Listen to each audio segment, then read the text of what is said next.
Welcome back. It's Rosie. Chapter 3, Selling the Northern Colonies. Page 47. New England spreads out. The smiling valley of the Connecticut River, one of the few highly fertile expanses of any size in all New England, had meanwhile attracted a sprinkling of Dutch and English settlers. Hartford was founded in 1635. The next year witnessed a spectacular beginning of the centuries-long westward movement across the continent.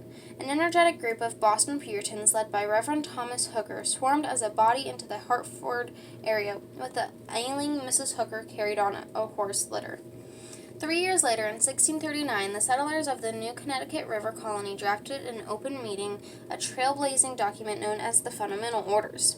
It was, in effect, a modern constitution which established a regimen democratically controlled by the substantial citizens. Essentially, features of the Fundamental Orders were later borrowed by Connecticut for its colonial charter and ultimately for its state constitution. Another flourishing Connecticut settlement began to spring up at New Haven in 1638.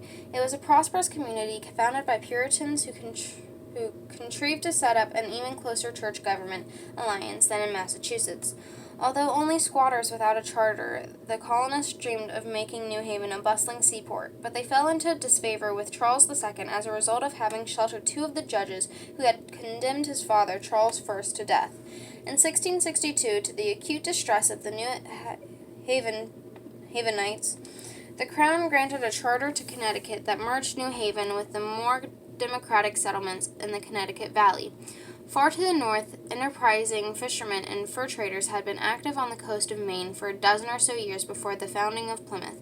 After disheartening attempts at colonization in 1623 by Sir Ferdinando Gorges, this land of lakes and forest was absorbed by Massachusetts Bay after a formal purchase in 1677 from the Gorges heir.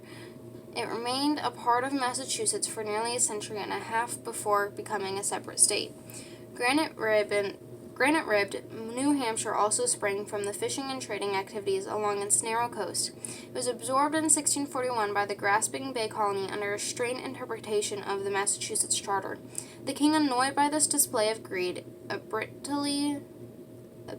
bitterly separated New Hampshire from Massachusetts in 1679 and made it a royal colony.